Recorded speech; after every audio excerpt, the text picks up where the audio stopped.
Sige po, sa oras pong ito tayong lahat ay makabukas sa aklat ng 1 Samuel chapter 8. Beginning verse 1 hanggang verse 22. Nang matanda na si Samuel, ginawa niyang mga hukom ng Israel ang kanyang mga anak na lalaki. Ang panganay niya ay si Joel at ang pangalawa ay si Abias. Sila ay nagsilbing hukom sa Beersheba, ngunit hindi sila sumunod sa halimbawa ng kanilang ama. Naging gahaman sila sa salapi, tumanggap ng suhol at hindi pinairal ang katarungan. Dahil dito ang pinuno ng Israel ay sama-samang nagsadya kay Samuel sa Rama at kanilang sinabi, "Matanda na po kayo. Ang mga anak naman ninyo ay hindi sumusunod sa inyong mga yapak. Kaya't ipili ninyo kami ng isang haring mamumuno sa amin tulad ng ibang mga bansa." Nalungkot si Samuel dahil sa kahilingan ng mga tao. Kaya't nanalangin siya kay Yahweh. Sinabi naman sa kanya ni Yahweh, "Sundin mong lahat ang sinasabi nila, sapagkat hindi ikaw kundi ako ang itinatakwil nila bilang hari nila. Ang ginagawa nila sa iyo ngayon ay ginagawa na nila sa akin mula pa nang ilabas ko sila sa Ehipto. Noon pa'y tumalikod na sila sa akin at naglingkod sa mga Diyos-Diyosan. Sundin mo sila, ngunit bigyan mo sila ng babala at ipaliwanag mo sa kanila kung ano ang gagawin ng hari na nais nilang mamahala sa kanila." Lahat ng sinabi ni Yahweh kay Samuel ay sinabi nito sa mga Israelita. Ito ang sabi niya, "Ganito ang gagawin sa inyo ng magiging hari ninyo. Kukunin niya ang mga anak ninyong lalaki upang gawing kanyang mga kawal. Ang iba'y sasakay sa kanyang karwaheng pandigma. Ang iba namay sa ukbong kabayuhan at ang iba namay maglalakad sa unahan ng mga karwahe. Ang iba'y gagawin niyang opisyal para sa libo-libo at sa lima-limangpu. Ang iba'y pagtatrabahuhin niya sa kanyang bukirin at sa paggawaan ng mga sandata at sa sakyang pandigma. Ang inyong mga anak na babae naman ay gagawin niyang manggagawa ng pabango, mga tagapagluto at tagagawa ng tinapay. Kukunin din niya ang pinakamagaganda ninyong bukirin, ubasan, taniman ng olibo at ibibigay sa kanyang mga opisyal. Kukunin din niya ang 10 bahagi ng inyong ani sa bukid at ubasan para ibigay sa kanyang mga pinuno at mga opisyal sa palasyo. Kukunin niya pati ang inyong mga alila, babae at lalaki, ang pinakamagaganda ninyong baka, kabayo at asno upang magtrabaho para sa kanya. Kukunin din ang 10 bahagi ng inyong kawan at kayo'y gagawin niyang alipin. Pagdating ng araw na iyon, irereklamo ninyo kay Yahweh ang inyong hari na kayo mismo ang pumili ngunit hindi kayo papakinggan ni Yahweh." Hindi pinansin ng mga Israelita ang mga sinabi ni Samuel. Sa halip, sinabi nila, "Basta gusto naming magkaroon ng hari upang kami maging katulad ng ibang bansa at upang ang aming hari ang siyang mamamahala at mangunguna sa amin sa digmaan laban sa aming mga kaaway." Nang mapakinggan ni Samuel ang kahilingan ng mga tao, sinabi niya ang mga ito kay Yahweh. Sinabi naman sa kanya ni Yahweh, "Pagbigyan mo na ang gusto nila, bigyan mo sila ng hari." Pagkatapos nito'y pinauwi na ni Samuel ang mga Israelita sa kani-kanilang bayan. Ang Diyos ang bahalang magpala sa kanyang buhay at banal na salita. Tayo pong lahat ay yumukot pumikit saglit. Ama naming Diyos na makapangyarihan sa lahat, sa oras pong ito, magpakahayag ka. Hayaan mo po, O Diyos, na patuloy na ang salita mo, Panginoon, ay gawin mong tabak na patuloy, O Diyos, na ikaw ang nagsabi sa salita mo sa Acts chapter 4 verse 12, ang salita mo, Panginoon, ay parang tabak na magkabilay talim. Hebrew chapter 4 verse 12, na magkabilay talim, na kung saan ito po ay lumalagos hanggang sa kasukasuan ng pinaghihiwalayan ng aming mga kaluluwa. Lord o Diyos, sa oras na ito, patuloy kang mangusap sa puso ng iyong mga anak. Hayaan mo, Diyos, na makita ang tunay na kalooban mo sa pamamagitan ng salitang ito. Hayaan mong imulat mo ang mga kaisipan, imulat mo ang mga mata, at buksan mo ang mga puso ng bawat anak mo na narito ngayon. Salamat po, Diyos, at lahat ng makakapakinig nito. Palayain mo at magkaroon ng kagalingan sa kanilang buhay sa pangalan ni Jesus. Amen at amen.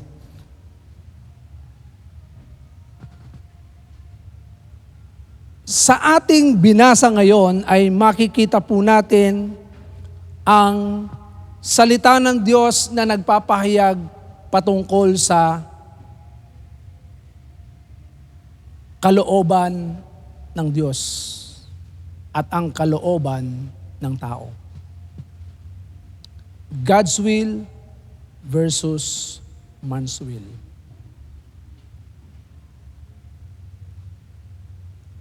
Kapag tinignan natin ang kalooban ng tao, ano ang makikita po natin sa kalooban ng tao? Ang kalooban ng tao ay malayo sa gitna ng kalooban ng Diyos.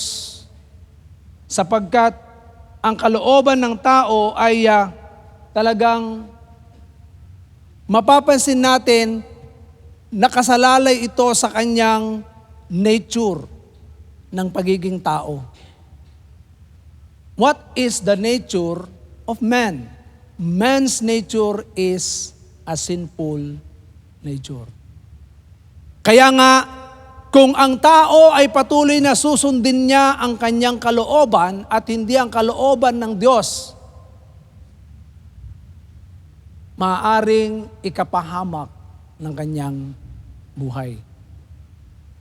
Kaya nga dito, makikita natin ang salita ng Diyos na ang mga Israelita nung unang panahon ay pinaghaharian ng Diyos.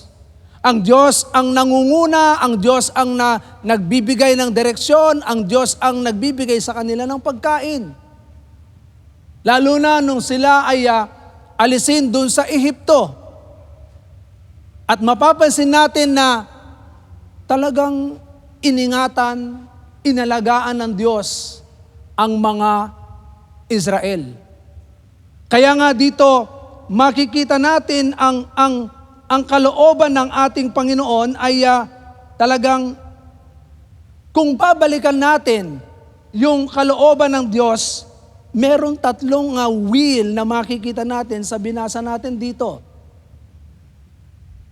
Kanina sabi ko nga, ang kalooban ng tao ay nakasalalay sa kanyang kalikasan. So, ano ang kalikasan ng tao? Makasalanan. Kaya kapag ang isang tao nasunod ang kanyang kalikasan, yung kanyang kalooban, it is against God's will.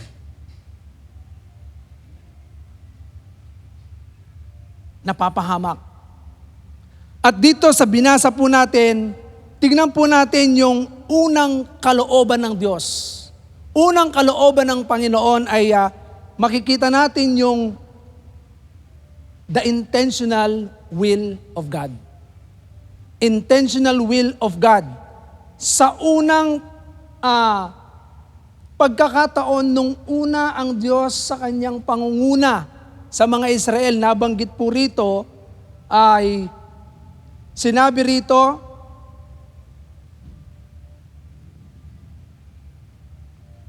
Sa verse 8, tingnan po ninyo, ang ginagawa nila sa iyo ngayon ay ginagawa na nila sa akin mula pa nang ilabas ko sila sa Ehipto.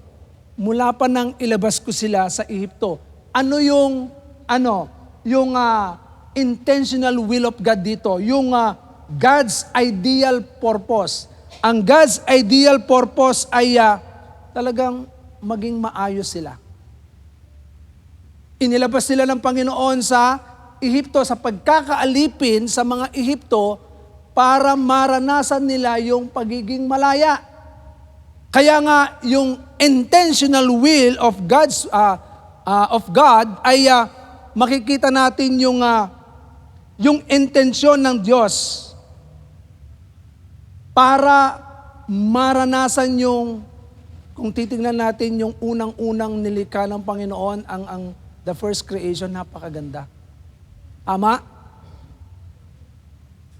Yung unang intensyon ng Panginoon na ang tao ay dapat makaranas ng masarap na buhay. Yan yun eh. Pero dahil nagkasala ang tao, nasira yung intentional will of God. Na kung ang intensyon ng Diyos ay napakaganda. Napakaganda ng intensyon ng Diyos.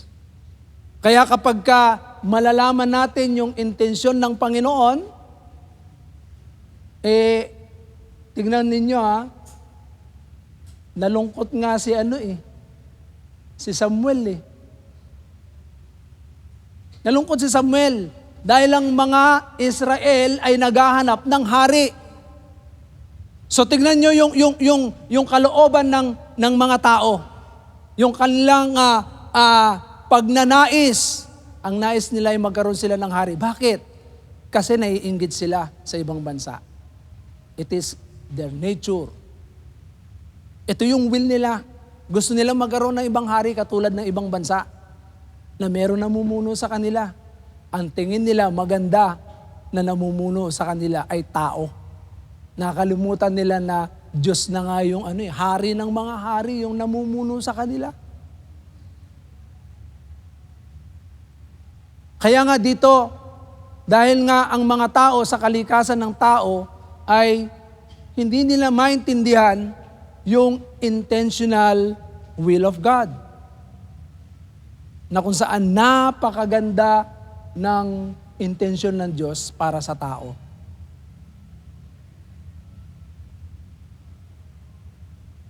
Kapag binalikan natin yung unang creation, nilikha ng Diyos ang lahat. Isibihin, nandyan na lahat. Prepared na lahat yan. Kakain ka na lang, kainin mo lahat ng gusto mong kainin dyan. Hindi ka nagtatrabaho. Walang kahirap-hirap. Walang kahirap-hirap. Kaya nga, sa katigasan ng ulo ng tao, dahil nagpupumilit sila na magkaroon ng hari, yung gusto nilang masunod.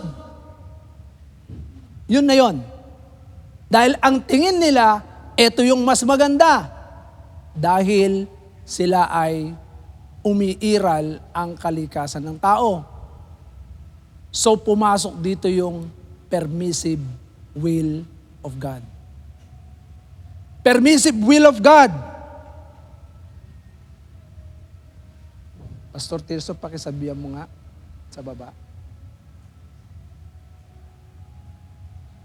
So, permissive will of God. Ibig sabihin, rejection of His perfect will. Pagka sinabing permissive will of God, nire-reject yung perfect will ng Panginoon, perfect plan ng Diyos. Ano ang plano ng Diyos? Tingnan ninyo. Dahil ang tao ay matigas ang kanilang ulo. Sabi rito sa verse 4, dahil dito, ang pinuno ng Israel ay sama-samang nagsadya kay Samuel sa Rama at kanilang sinabi, matanda na po kayo ang mga anak naman ninyo ay hindi sumusunod sa inyong mga yapak. Kaya't ipili ninyo kami ng isang haring mamumuno sa amin tulad ng ibang mga bansa.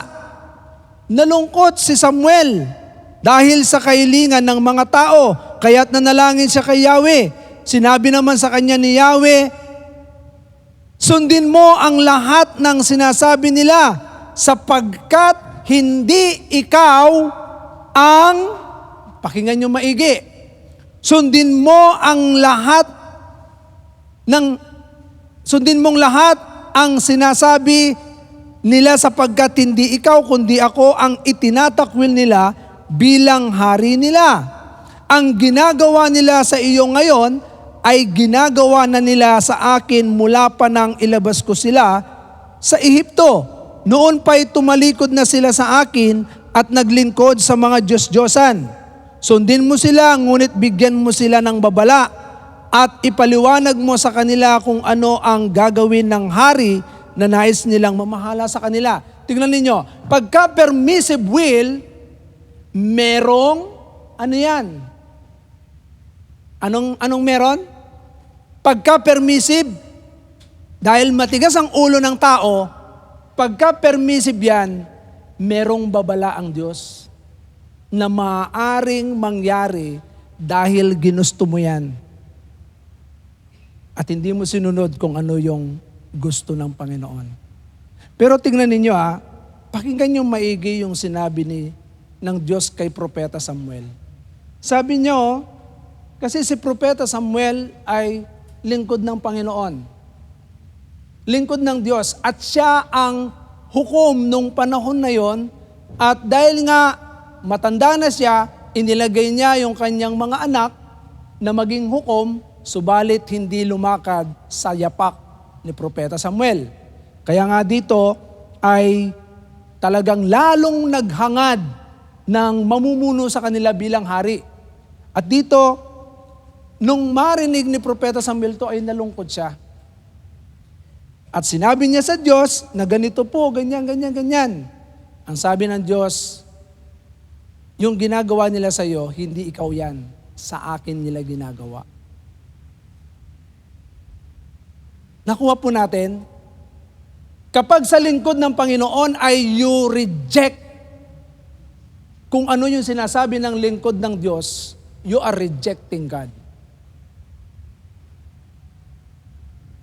Kaya nga, be aware. Be aware kapag ang lingkod ng Diyos, katulad dito, nalungkot siya at nagsumbong siya sa Diyos. Nung magsumbong siya sa Diyos, ang sagot ng Diyos, sabi niya, sundin mo ang lahat, permissive. Ibig sabihin, sige lang. Kung ano gusto nila. Sometimes God allow yung mga bagay na hindi na mapigilan ng tao. Para sa katigasan ng ulo ng tao ay maranasan niya kung ano man yung judgment na meron. So kapag ka permissive will, there is judgment. Merong judgment yan. Meron niyang ultimatum pagdating dun sa dulo. Tiyak. Kaya nga sabi ng Panginoon sabihin mo sa kanila, tingnan mo sa verse 9, sundin mo sila, ngunit bigyan mo sila ng babala at ipaliwanag mo sa kanila kung ano ang gagawin ng hari na nais nilang mamahala sa kanila. So ibig sabihin, there is always warning. May warning kapag ka permissive will. Huwag kang magpakampante kapag permissive will ang inalaw ng Diyos sa buhay natin. Kaya nga, tingnan mo, binanggit lahat ni Propeta Samuel ang lahat ng babala. At lahat ng mga babala ay negative para sa kanila. Negative para sa kanila yung mga babalang ito. Pero dahil sa katigasan ng ulo ng mga Israel, nireject nila yung mga babalang ito. They reject it. At sa kanilang pagsunod pa rin dun sa kagustuhan nila,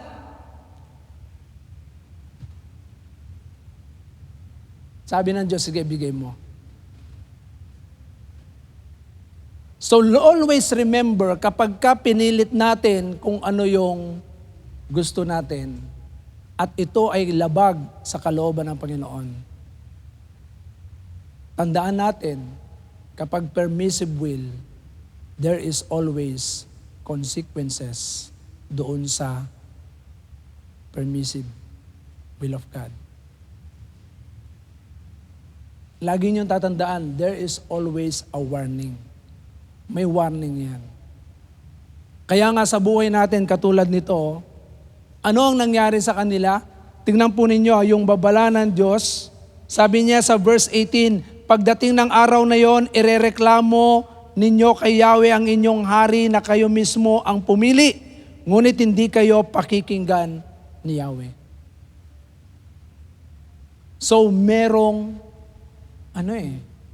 yung hindi pakikinig ng Diyos. Kaya minsan dahil permissive will yung mga ginagawa po natin sa buhay natin, nararanasan natin yung hindi pakikinig ng Diyos sa mga panalangin natin. Kaya tingnan nyo, imbis na mahaba ay madali ang pagtugon, parang seemingly nararamdaman natin yung tandaan po natin, ang Diyos hindi naman siya hindi naman siya nawawala sa atin . Pero mapapansin po natin dito sa lumang tipan nung unang panahon, yung Espiritu ng Diyos talagang iniiwan yung mga tao na kinalulugdan niya, sinasamahan niya. Pero sa panahon natin ngayon, mula nung tanggapin natin si Christ, ay nananahan na sa atin ang Espiritu ng Diyos, right? Pero kapag hindi natin sinusunod yung kalooban ng Diyos, napipighati natin ang Espiritu ng Diyos. At ano sa tingin natin ang mangyayari kapag napighati natin ang Espiritu ng Diyos? Di ba? Nakakakilos po ba ang Diyos? Kaya mapapansin natin, katulad din po yan ngayon. Kung ang Diyos noon, kapag permissive will yung ginagawa ng mga Israel, hindi nakikinig ang Diyos. So the same with us. God will not listen. Kasi meron tayong paglabag doon sa kalooban ng Diyos. At kung masunod man yung gusto natin, mangyari yan. Pero there is always warning na matatanggap tayo at tiyak mararanasan natin along the journey while we are doing yung gusto natin. Kaya nga napakahalaga, mga kapatid, sa buhay po natin na lagi natin tatandaan kung ano yung ultimate will of God. Ito yung pangatlo. Ano yung ultimate will of God? The ultimate will of God is the advancement of His kingdom.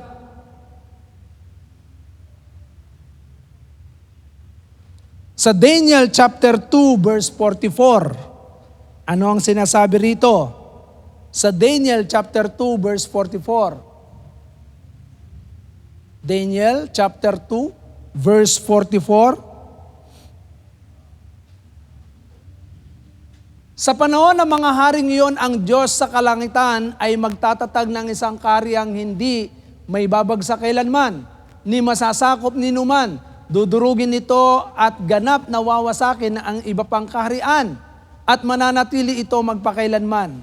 Kaya't hindi na makakabangon ang mga iyon kahit kailan. So ibig sabihin, ang paghahari ng Panginoon, walang sinuman. Ito yung ultimate will of God, na kung saan yung paghahari ng Panginoon sa buhay natin, walang sino man ang pwedeng magtagumpay. 'Di ba? Sabi nga ng Matthew 16:18, even the gates of Hades cannot prevail. So ultimate will of God. Ibig sabihin, ang gusto ng Panginoon, pagharian ang lahat ng tao. Kaya nga tayo po ay talagang ang Diyos, ito yung kalooban ng Panginoon na gusto niya siya ang maghari sa atin. Pero dahil sa kalikasan ng tao, gusto ng tao, ibang maghari. Tama? And at the same time, yung sa sinasabi sa 1 Corinthians 10:31, na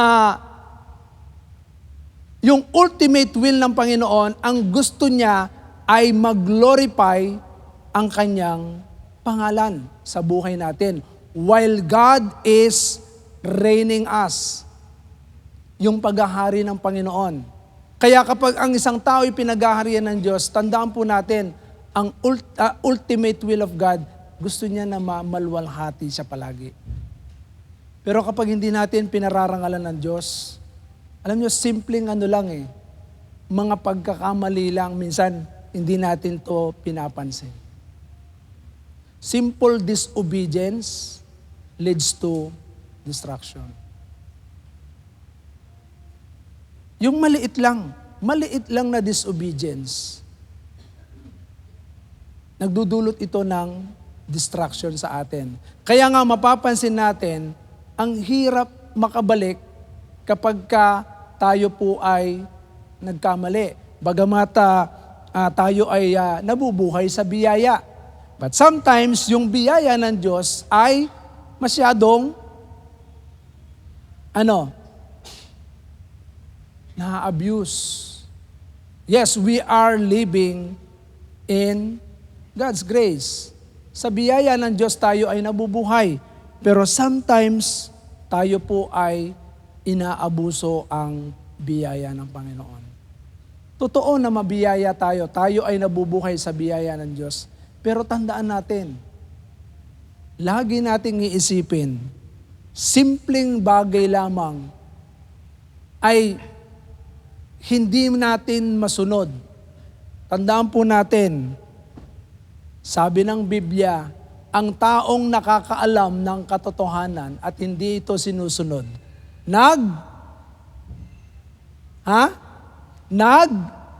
nagkakasala.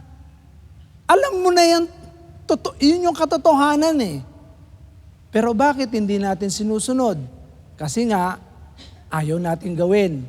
Ito yung gusto natin gawin.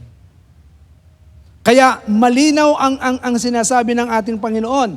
Tingnan mo rito. Sinabi ba ng Panginoon yung kanyang intention? Sinabi ba ng Diyos yung kanyang permissive will? Sinabi ba ng Diyos yung kanyang ultimate will? Yes, meron dito. Naipakita ng Diyos sa pamamagitan ng pagsama niya doon sa paglabas niya sa kanila sa Israel. Kung paano sila ay talagang pinagarian ng Diyos, nandoon yung pag-iingat ng Panginoon. Makikita natin ang kanilang panyapak, hindi napudpod. Hindi sila pinasok ng mga mababangis na hayop sa gitna ng ilang. Bakit? Kasi nandun yung proteksyon ng Diyos. Nandun yung pillars of fire. Nandun yung clouds of, pilar na talagang sa gitna ng sikat ng araw, hindi sila naiinitan. Bakit? Meron silang napakalaking umbrella na talagang sinamahan sila doon ng Panginoon. Kaya nga, dito, yung intentional will of God, yung permissive will of God, and at the same time, yung ultimate God's will.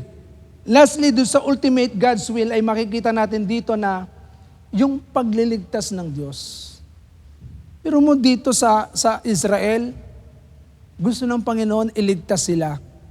Pero dahil nga ang tao ayaw nilang pakinggan ang gusto ng Diyos. Gusto ng Panginoon talaga maghari siya sa lahat ng tao. Pero kapag ang isang tao nire-reject niya yung kalooban ng Panginoon, hindi makakapaghari ang Diyos sa isang taong she always reject God's will. Ngayon, paano natin masusunod ang kalooban ng Panginoon? Masusunod natin ang kalooban ng Panginoon through His Word. Sa pamamagitan ng Kanyang salita. ang kalooban ng ating Panginoon ay masusunod natin kapag pinakinggan natin ang salita niya. Dito ba, nakita ba natin, nagsasabi na ang Diyos sa pamamagitan ni Propeta Samuel? Nakinig ba ang mga Israel? Nakinig po ba? Hindi. Hindi sila nakinig sa gustong sabihin ng Panginoon sa kanila. Sabihin mo sa kanila. So sinabi ng Diyos kung ano yung pwedeng mangyari sa kanila kapag ginawa ng Panginoon, inalaw ng Panginoon, nabigyan sila ng hari. So, hindi sila nakinig. Kaya nga, naging sarado ang kanilang puso. Dapat maging open tayo sa kanyang salita. Kasi ang salita ng Panginoon, ang kalooban ng Panginoon, malalaman natin siya sa pamamagitan ng kanyang salita. Yung lagi nating pag-aaral, lagi nating pakikinig ng salita ng Diyos, doon natin malalaman yung perfect will ng Panginoon. Yung perfect will ng Panginoon. Yung ultimate will of God. Na talagang pag-aharian tayo ng Diyos. Kaya nga minsan maraming mga believers, mga Kristiyano, na kung saan hindi makapaghari ng lubusan ng Panginoon, it is because ang mga tao ayaw pakinggan ng salita ng Diyos.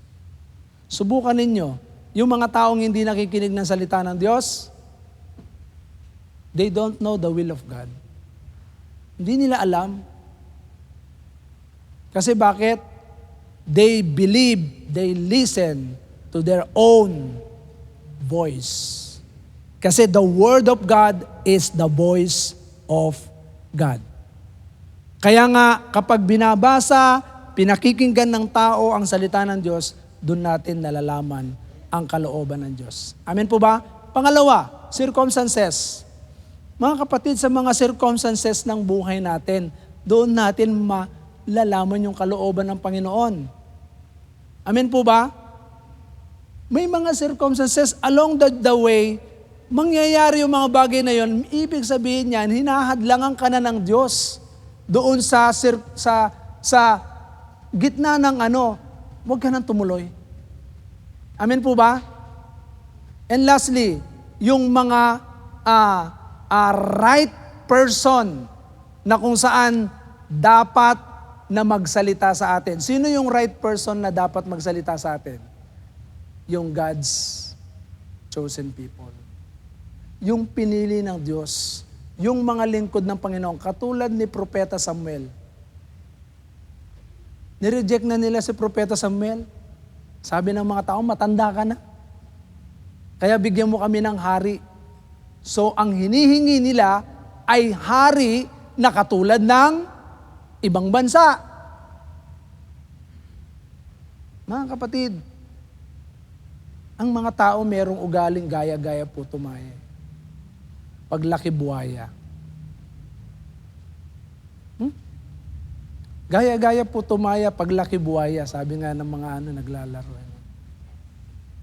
Di ba? Gusto nila yung makita nila, kung ano yung nakikita nila, gagayahin nila. Hindi ganun eh. Merong sariling pamantayan ng Diyos. Merong sariling pamantayan ng Biblia kung ano ang susundin natin. Kaya kapag ang Biblia ang sinunod natin, perfect yan. Hindi nagkakamali kailanman ang Biblia, ang salita ng Panginoon. At kapag ito ay ginamit niya ang lingkod ng Panginoon, makinig ka. Kasi kapag hindi ka nakinig sa lingkod ng Panginoon, meron tayong kalalagyan. Mapapahamak tayo. Tandaan po natin yan. Laging merong warning. Kaya sa buhay po natin, katulad po nito, ano ang nangyari sa kanila nung sila'y binigyan na ng hari? Nung una, nagtagumpay, pero after that, sumablay. Mga kapatid, ano ang gustong ipakita ng Diyos sa atin dito? Kung ikaw ngayon ay pinaghaharian na ng Diyos sa buhay mo, huwag na nating hayaan na yung sarili nating kagustuhan ang maghari upang hindi tayo mapahamak. Amen po ba? Amen po ba? Sumunod po tayo. kung ano yung nais at kalooban ng ating Panginoon, yung perfect will ng Panginoon. Di ba? Ano bang sabi ng Romans chapter 12, verse 1 and 2?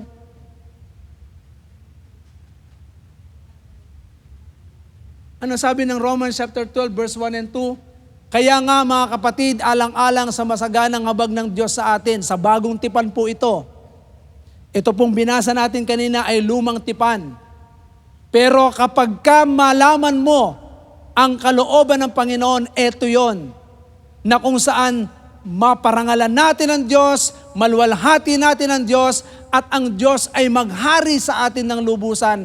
Ito yung nais na sabihin sa atin ng Panginoon sa pamamagitan ng sulat ni Apostol Pablo.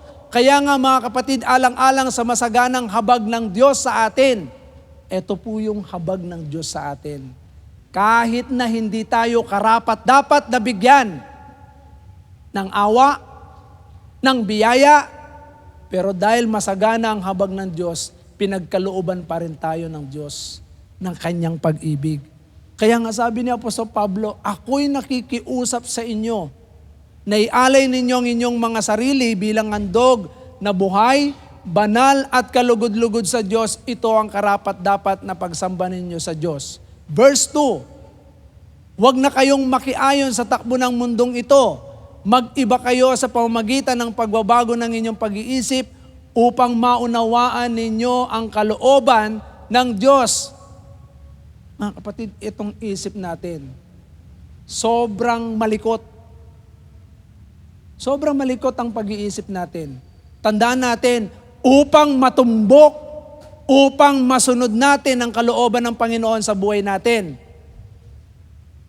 huwag tayong sumabay sa takbo ng sanlibutan. Ito ang sanlibutan, katulad dito. Bigyan mo kami ng hari na katulad ng ibang bansa. Mga kapatid, sa buhay natin, nauhok tayo sa mga bagay sa sanlibutan na kung saan yan ang nagdo-dominate sa ating mga buhay.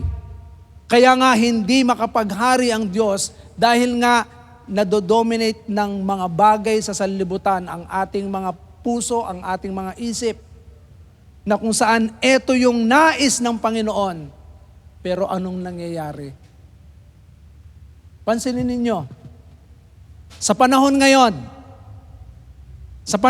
tignan natin ang panahon natin ngayon. Ang mga tao, mula nung nagkaroon ng pandemic, ang mga tao tamad na dumalo sa mga simbahan. Nagbago na yung kanilang kaisipan kasi nga hybrid na daw. Hybrid na. Pwede na sa Zoom, pwede nang sumamba sa Zoom, pwede na ring sumamba sa personal. Ano ba ang biblical? Ang biblical, wag nating kaliligtaang dumalo saan? Sa mga pagtitipong katulad nito. Hebrew 10:25. So ibig sabihin, kung tayo ay patuloy na dadalo physically, kalooban ba ng Diyos yun? O hindi? Siguro kung pangunawa natin, hindi kalooban ng Diyos, huwag kayong gumawa nun. Pero dahil nakasulat sa banal na kasulatan, na ito ay merong kinalaman sa paglago natin. Kung ito ay makakababa sa ating pananampalataya, huwag mo nang gawin yan. Tingnan mo, anong nakasulat? Huwag nating kaligtaan ang pagdalo sa ating mga pagtitipon gaya ng ginagawa ng ilan. Sa halip palakasin natin ang loob ng isa't isa, lalo na ngayong nakikita nating malapit na ang araw ng Panginoon. Sabihin, malapit na ang paghahari ng Diyos sa buong mundo. Malapit na yung paghuhukom. Malapit na yung second coming of Jesus Christ. Kaya nga sa buhay natin,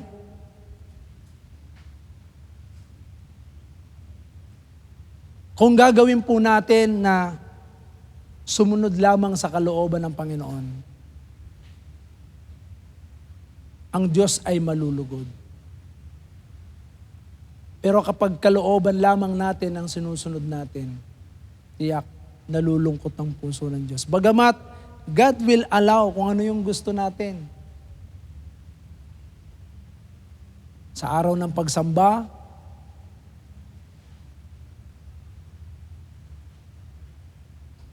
tayo ay patuloy na maging abala.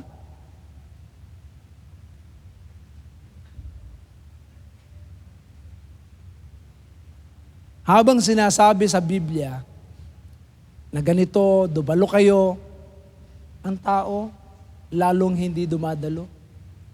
Parang kailangan yata baligtarin mo, wag na kayong dumalo sa pagtitipon upang kayo ay manghina. Di ba? Siguro baligtarin na lang natin yung sinasabi ng Biblia, no? Wag na kayong dumalo at magbasa ng Biblia upang hindi kayo pagpalain ng Diyos. Di ba? Baligtarin na lang natin, no? Parang yung kwento ko kay si Mr. Anong pangalan nun? Si Mr. Contraman. Alam niyo ba si Mr. Contraman? Si Mr. Contraman, lahat ng sabihin ng pulis, kinukontra niya.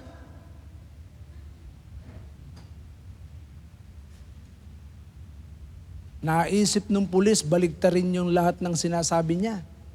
Kasi lahat ng sinasabi niya, kinukontra nung si Mr. Contraman. At nagpakilala siya. Sabi niya, ako si Mr. Contraman.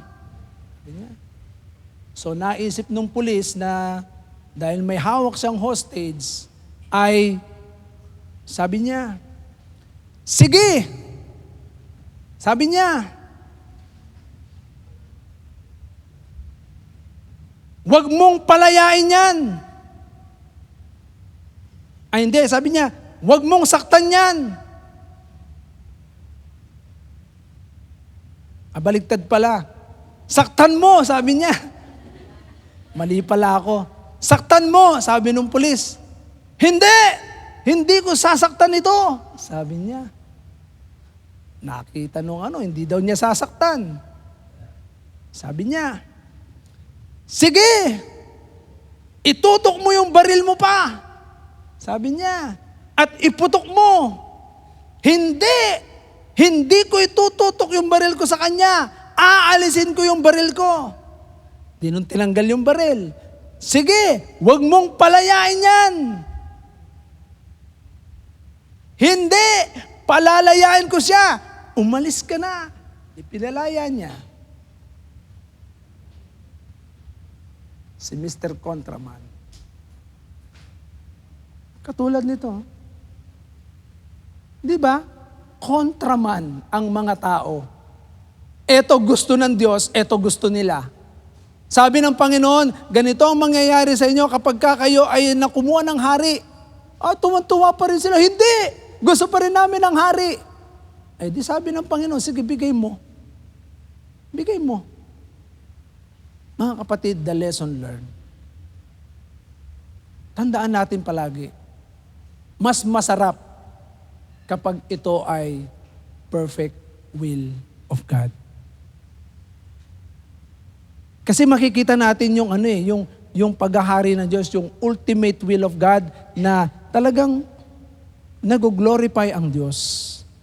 Naghahari siya, talagang nagmamanifest siya sa buhay ng isang tao.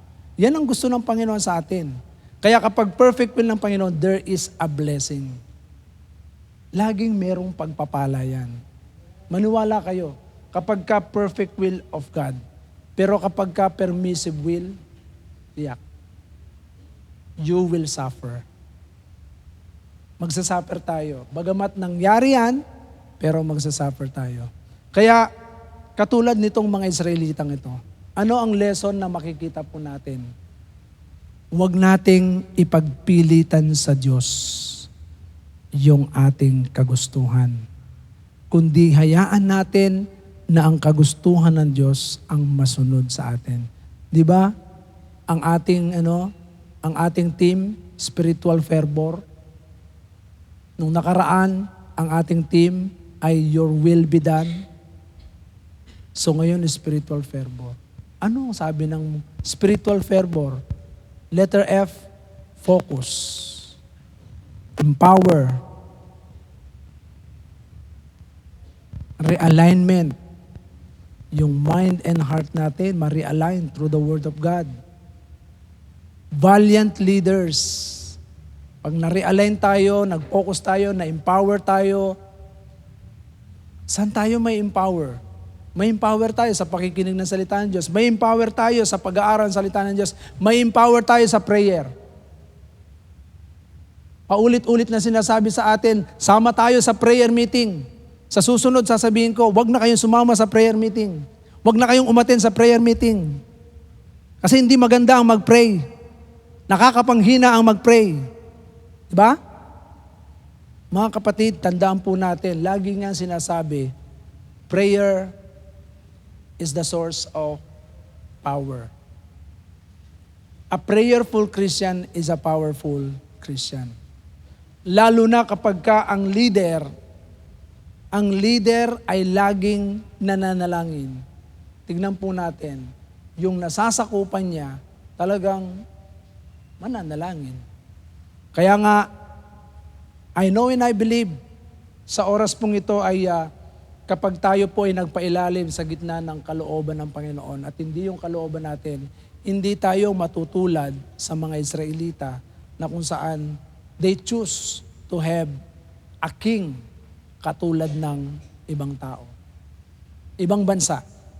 Kaya sa buhay natin, ngayon, pinaghaharian tayo ng Diyos, mamuhay tayo ng ayon sa kalooban ng Panginoon. Maniwala kayo.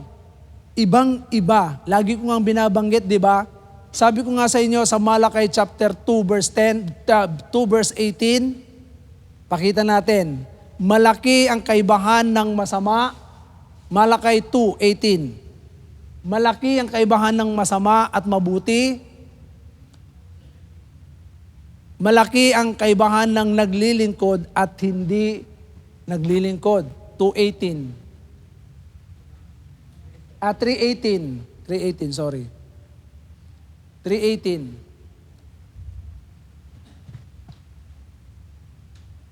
Ayan o. Muli ninyong makikita na ang pagkakaiba ng mabuti at ng masama ng taong naglilingkod sa Diyos at ng hindi naglilingkod sa Kanya. Kaya yung effect ng salita ng Panginoon kapag ka naglingkod tayo ng fully committed sa Kanya, merong kalakasan yan. I don't think so na ang isang taong committed sa Diyos, manghihina. Kapag committed ka sa Panginoon, hindi ka manghihina kahit pagod ka. Kahit mahirap yung ginagawa. Sa panahon ngayon, alam niyo po ba na parang ayaw nang mahirapan ng katawan. Pero tandaan po natin sa Biblia, ang unang turo sa kanila ay talagang they will suffer. Magsasuffer sila. Kaya kung ikaw gusto mong maging lingkod ng Diyos, are you willing to suffer? Willing ka bang mag-suffer sa buhay mo? Kaya kabaligtaran Sa totoo lang, kapag ikaw ay naging lingkod ng Panginoon, hindi siya katulad ng sanlibutan na talagang hayahay. Pero sa Diyos, pagka nagsimula kang magsuko ng buhay sa Panginoon, hindi ito hayahay, kundi magsasuffer tayo. Pero tandaan natin, yung suffering na nararanasan natin, hindi siya kaparehas ng suffering na against God's will. Pero kapag tayo nagsasuffer according to His will, ang dulo nito ay pagpapala. Pero, sige po, palakpakan natin ang Panginoon. Kapag tayo ay ayon sa kalooban ng Panginoon, ang dulo nito ay pagpapala. Nakuha natin? So, kapag tayo ay wala sa kalooban ng Panginoon, ang dulo nito ay pagpapalo. Kapag tayo ay nasa kalooban ng Panginoon, ang dulo nito ay pagpapala. Kaya tandaan po natin ito. Gusto mo ng pagpapalo, kalooban mo ang sundin mo. At gusto mo naman ng pagpapala, kalooban ng Diyos ang gawin natin. Tayong lahat ay tumayo.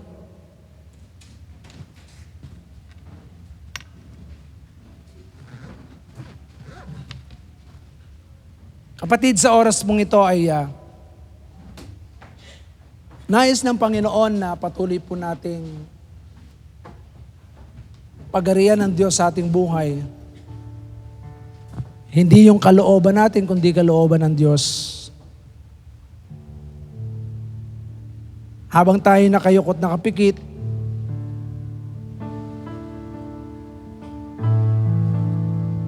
patuloy po tayong lumapit sa Diyos. Ama naming Diyos na makapangyarihan sa lahat, sa oras pong ito, kami po ay lumalapit sa iyo at nagpapakumbaba. Alam namin, O Diyos, sa gitna ng iyong kalooban ay tatamasahin po namin ang pagpapalang nagmumula sa iyo. Physically, emotionally, mentally, and even materially. Lord, you bless us indeed. Pero kapag kami, Panginoon, ay malayo sa gitna ng kalooban mo at sinunod namin ang kalooban namin, O Diyos, ang aming buhay, Panginoon, ay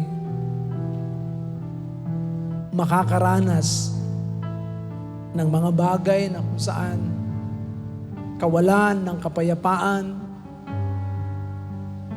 Mararanasan namin, O Diyos, na para kaming nasa ilang. Pero, O Diyos, salamat sapagkat Ikaw ay Diyos na kumikilos sa buhay po namin, na hindi mo hahayaan na kami, Panginoon, ay malihis.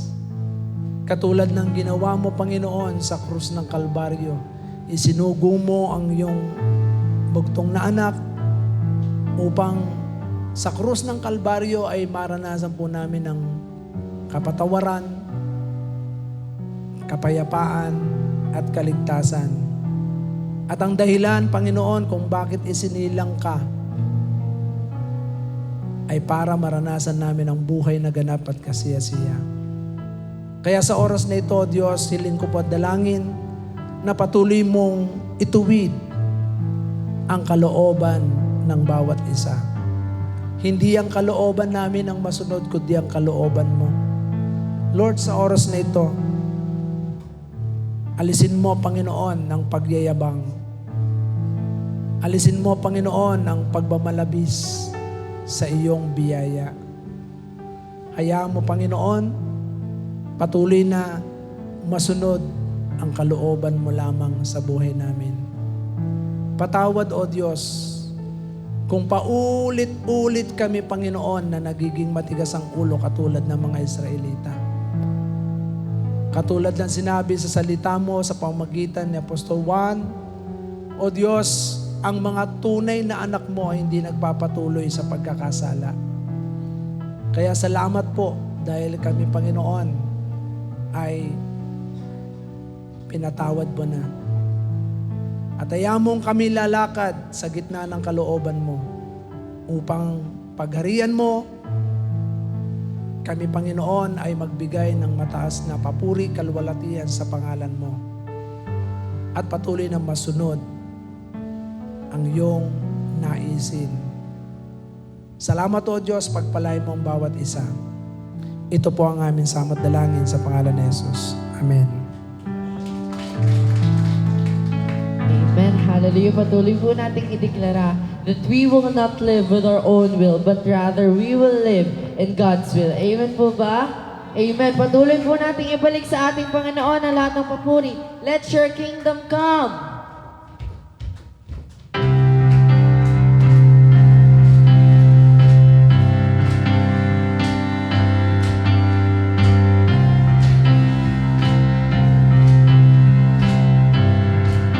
Our Father. Our Father, above in heaven, let your name be lifted high. As we forgive those who come against us, take their sins away from us.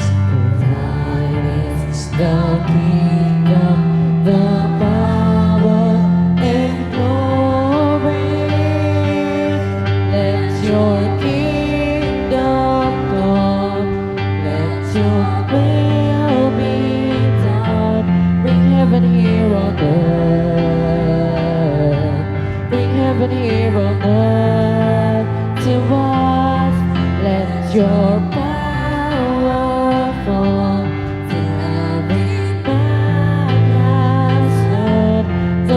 wonders of your love, the wonders of your love.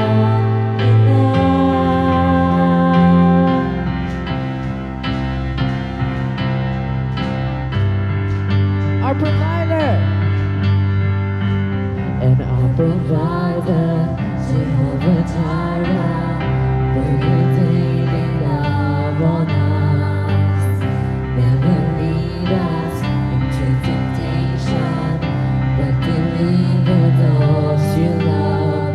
For thine is the kingdom, the power, and glory. Let your kingdom come. Let your kingdom come. Let your will be done. Bring heaven here on earth. Bring heaven here on earth to us. Let your power fall till every man has heard the wonders of your love, the wonders of your love. It means that back. Let your kingdom come. Let your will be done. Bring heaven here on earth. Bring heaven here on earth to us. Let your power fall till every man has heard the wonders of your love, the wonders of your love. Let the people sing. Let your kingdom come. Let your will be done. Bring heaven here on earth. Bring heaven here on earth to us. Let your power fall till every man has heard the wonders of your love, the wonders of your love. Sa huling pagkakataon, let your kingdom come. Kingdom come. Let your will be done. Bring heaven here on earth. Bring heaven here on earth to us. Let your power fall till every man has heard the wonders of your love, the wonders of your love in us.